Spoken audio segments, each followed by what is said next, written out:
live in the Pacific Northwest, Washington State to be specific. I've always loved the beauty and tranquility of the lakes and mountains, the ocean, all of it really. Growing up, I always enjoyed fishing and hunting. I can remember going to the lake near my house and dangling my feet off the edge of the dock, reading a book, or just looking out over the water. I could sit there for hours.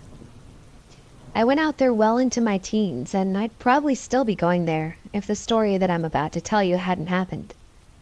I still can't believe it myself, but it did happen, and there's proof that it did, but now I'm getting ahead of myself. About 20 years ago, I went down to the lake as usual. I was around 16 at the time, and it had been a long day at school. There is this tree nearby the lake that my sister used to call the deer tree, because it was so twisted and oddly formed that it really did look like a giant deer. We used to argue over whether it was a deer, or as I used to call it, a horse. Being the older sister, I had to tell her I was right, but it's totally a deer. Don't tell her I said so. Anyway, I went down there after a rough day to unwind, and I'd been there for maybe an hour when something on the far bank caught my eye. It was quick, just a movement in the trees. To be honest, I didn't think twice about it at first. The woods are full of animals and creatures of all kinds, and anyone who's grown up in or around the forest knows not to be too jumpy. But something was immediately strange about this creature. I just couldn't figure out what. It was partially hidden by the trees and blended into the bushes. And I stared for a while, but then gave up and went back to my book. A few moments later, I heard it. The sound was like nothing I had ever heard in my life. No animal scream that I'd ever experienced in the forest sounded anything like this. Imagine a human man screaming in pain, then lower that sound and multiply it. And then on top of it, add a pig squeal. That's what it sounded like. Like several tortured creatures were screaming all at once. I looked up to see the same creature standing there, but it was taller. For a moment I thought it was a man. It was maybe 6.5 feet tall and looked like it was wearing a large coat. But then I realized it wasn't a man. It was the same creature that I had seen a few moments before, but it was standing on its hind legs. I threw my book into my bag and froze. And then I remembered that my bag held binoculars. Without taking my eyes off the creature, I reached into my bag, fumbled, and found them. I brought them to my eyes and screamed. No, I shouldn't have done that, because it heard me, and if it hadn't seen me before, it certainly did now. The thing looked at me, and now I could see it plainly. Its head was nothing more than a skull. Hairy skin hung off its frame like clothing on a hanger. Its jaw hung open, slacking, revealing its several rows of razor-sharp teeth. Horns protruded from its skull, ram-like in appearance. I heard another scream, but the creature hadn't moved, so what had made the sound? This time the scream was more human, more normal and singular. I panned the binoculars down, and that's when I burst into tears. In one of its clawed hands, this thing was holding the collar of a man's shirt, and said man was still attached. The poor guy's shirt was soaked in blood, and he moaned and screamed weakly. Without taking my eyes off the creature or its victim, I reached down and grabbed my bag, ready to run. I stowed the binoculars, and I was just about to turn when the creature did something I'll never be able to forget. It swung the man over its head and threw him into the lake, like a baseball pitcher throwing out the first pitch. I froze. Part of me wanted to dive in and save this guy. The other part of me wanted to run. And a small part of me wished I'd brought my hunting rifle, or my dad, or both. A million questions raced through my mind. If I jump in, will I be able to save this guy? If I do, can we get to the car in time? Can this thing swim? I don't know what came over me, but I remembered a piece of advice I'd learned about what to do if you encountered a bear. Make yourself look big, make noise, and don't run. Now this was no bear, but it was the only actionable idea in my mind. So, like a crazy woman, I ran to the edge of the dock, stood on top of the post at the end of it, waved my arms, and screamed like a banshee. Now that creature dropped down to all fours. I repeated my scream, and it turned and ran, leaving the man behind in the water. Before I could think about it for a moment longer, I found myself jumping in. I swam like I'd never swam in my life. I took a deep breath, dove beneath the surface, and began to look for the man. It was a rather shallow lake, so I saw the man immediately. I was so focused on getting to him, I didn't even see the rest of the scene before me. It wasn't until I had his shirt collar, pulling him towards the bank the best that I could, that I noticed my environment fully for the first time. There were bodies everywhere, blood drifting up from one or two, and these bodies weren't eaten or stripped of skin. Half of them weren't even stripped of clothing. These were adults, children, young, old, all kinds of people. And while some of them were deteriorating thanks to being underwater, none of them had been consumed, which could only mean one thing. This creature was hunting for sport.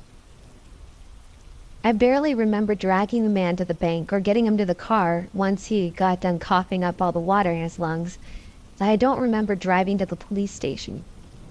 All I remember is waking up in a hospital bed the next day with my parents, a doctor, and a news reporter at my side.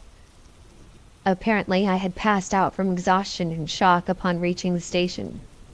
The man survived. He was 23 and had been hunting with his friends when the creature attacked them all. The reporter wasn't the brash kind with cameras in tow, just a journalist from the local paper with a flip notebook and a pen, and a lot of questions. I told anyone who would listen about the bodies in the lake, and I don't think they would have believed me had I not pulled that guy out. Cold as it may sound, he was just as much evidence of my story as he was a human being that I was glad I could have saved. I was written up in the newspaper as some kind of hero. They conveniently left out the part about the creature stalking the woods. And maybe I could have left it at that. Maybe I could have moved on with my life and believed that this guy and I shared some sort of delusion. Maybe I could have come up with a story that was just realistic enough to put the day to rest in my mind. But that hope was shattered when I received a call from the sheriff just a week later. They had called divers out to the site to try to gather evidence to substantiate my claims and the claims of the man I had saved. What they found was more evidence than anyone ever wanted. It took them a week to get back to me because that's how long it took them to recover all the bodies. 3 counties of helpers and volunteers, police officers and the like, spent a week dragging bodies out of that lake. In total, there were 273 bodies at the bottom of the lake, and some had been there for years. Most of them were drifters, people who weren't registered in the system, which is even scarier, because it's almost like this creature knew. Some of them were folks who had been reported missing by loved ones, written off as probable victims of some unknown accident in the woods. But now we knew that there was a creature out there, hunting us for sport, and throwing us into the lake when it no longer found us amusing. That would have been traumatic enough, but they let me in on one more fact that would affect me for the rest of my life. See, when I was about 9 years old, my friend Maggie went missing. She and I used to go play in the woods all the time. I remember thinking that maybe she'd just gotten lost. I missed her a lot, but over the years I chalked it up to some kind of unfortunate accident. I figured her remains had been scattered by wild animals and was content enough with that explanation to move on with my life. That was until the day they scoured the lake bottom and found her body, which had lodged directly underneath the dock. For the last 7 years, I'd fished off that dock, played on that dock, ran on it, read on it, had picnics on it, and all the while my missing best friend was dead, literally under my feet. I've never been back there since, but yesterday I saw a news article online about a few hikers who went missing just a few miles away from that lake. I can't say for sure, but I know the creature that I saw is still out there, still hunting campers and hikers for sport. I don't have any evidence for that, of course, but I will say this. If you go hiking or camping in the Washington woods, don't let its tranquility give you a false sense of hope. Tell people where you're going and when to expect you. Keep your eyes and ears open. And please, please, be careful. In late 2017, a logger near an abandoned research facility found a tape recorder laying on the ground deep in the woods of Maine. The contents of that tape were handed over to the Museum of Fear, a group that seeks to uncover what others wish to hide. What you're about to hear is the actual recording. No attempts to edit or otherwise alter the footage have been made. The location of the person recording this tape is unknown. I'm a researcher at Mystic Hill Research Hospital. At least that's what I signed on to be. All of us did. There are 16 of us here, or there were, all recruited from the best hospitals and medical facilities in the country. Each of us experts in one niche corner of immunology or another. We signed on because we wanted to help. We were told the hospital was experiencing an outbreak of an illness that couldn't be identified and was damn near impossible to contain. All we ever wanted to do was help. I don't even remember how it started. It was only 2 weeks ago, but it feels like it could have been years. Time moves in strange ways here. We're entirely underground, you see. There's no way to put this gently. Mystic Hill exists solely to take the sickest of the sick, to try to save them, and to do research on the cadavers in the very likely event that they die. We signed on because we wanted there to be 30 fewer dead people this side of the Mississippi, but the way it's going, there might be a lot more than that. Sorry, anyway, the first day we met the patients, they were suffering constantly.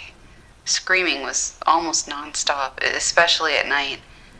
Some of them had rashes covering 3/4 of their bodies. Others were so weak they couldn't get out of bed. And still more had bruising like I've never seen in my life. And I spent 5 years as a trauma doctor. They stared at us with the kind of eyes that authors refer to as pleading. We were their last hope, and they knew it. At least that's what we thought.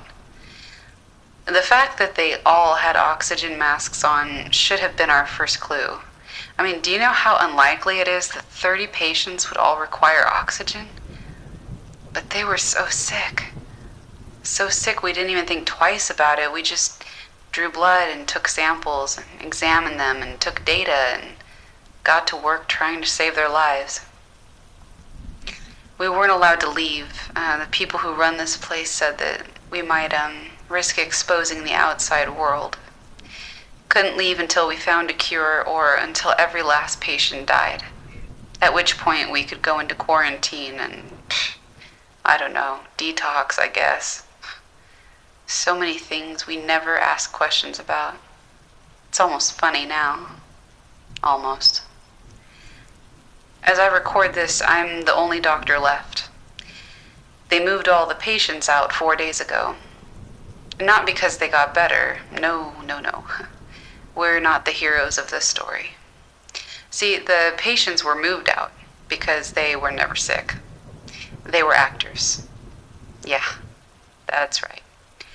12 days ago, we were 16 doctors strong, a dream team of sorts, telling each other how awful it must be to be that sick and to feel like lab rats.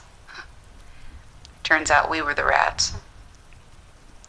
It wasn't until we'd been here nearly a week that we started to realize that something was wrong. All of us got sick at different intervals. Mikey was first, then Amber. Soon it was all of us. I've never had a fever like this in all my life. I've never vomited so much. The crushing stomach pain, the splitting headaches, losing clumps of hair by the fistful. All of it was awful, but it wasn't until the seizures started that things got downright terrifying. I told you I'm the last one here. I'm the last one alive, which means I watched 15 of the best damn doctors I know convulse to death after days of vomiting, nausea, skin rashes, migraines, and weakness so profound 7 of the strongest people I know could quite literally not lift a finger. I don't know when they took out the Confederates. The actors, We all woke up one morning to find them all moved out. Rachel found the first camera, and not the ones we knew about, not the ones pointed at the patients. No, the ones pointed at us. And then all the pieces started to come together. Those oxygen masks were protecting the patients. The people who run this place only ever visited us in hazmat suits. Of course, we just thought it was because of the patients. Corporate leaders are always taking stupidly overdone measures to protect themselves against any germ or bug. Honestly, we kind of laughed at them. But now it all makes sense. Joke's on us. We were the experiment. They poisoned the air, you see. They pumped a chemical of some kind through the vents, for all we can tell. Nerve gas, maybe? Some concoction of biological weapon we've never seen before, perhaps. At least, that's what we thought. Not that it matters. We all know better now. We were murdered. I want you to understand that if there's anyone even listening to this. We were murdered. I'm sitting in the main hallway trying to document this while I still can. Trying to tell the story of what happened here before... Well, let's just say I'm very much aware that I have almost no time left. I don't even know why I'm bothering, though. They'll deny this ever happened and burn the evidence. Top secret government research facility, my ass. To be honest, I don't even know if this is Mystic Hill. Maybe we're in some bunker near Mystic Hill. Near enough that when we passed it to get here, we bought the excuse that it was a... What did they say? Oh, right, a neighboring facility associated with Mystic. We were so stupid. Anyway, that's not the end of it. I said that 15 of us are dead, but it's more accurate to say that 15 of us were dead. I was trying to find a way out of here, messing with the breakers, and as it turns out, I didn't have to. All the doors were set to unlock. And no, I don't mean that they'd always been unlocked. I mean, as of 2 days ago, they were unlocked. We tried those doors. Don't you think when we all started getting sick and dying, we tried the doors? But this time they were unlocked. And I was halfway through trying to figure out why, when I heard it. A shuffle from the other room. A moan from the hallway. Pretty soon, 6 of the doctors were standing up, staggering around. And Connor, he sniffed. Sniffed the air like he was a dog, and apparently what he smelled was me. Because he started after me. And soon the rest of them did too, and... Anyway. Long story short, the air was poisonous. That much we already knew, but now we're poisonous too. And it makes sense, really. I mean, if you're gonna start a zombie apocalypse, you have to be a sick SOB. And if you're that sick, you're going to make sure that as many people die as possible, right? So why not use the country's top immunologists, the people who have the best shot of stopping the virus, as your very first zombies? It's brilliant in a really screwed up way. Almost have to give them credit. Anyway, those doors are open now, which means as soon as they're done with me, as soon as they blow through the barricades I put in front of it, they'll be after you. And so will I. So if you're listening to this, we're probably nearby. And if we're not, we're coming. And you should definitely run.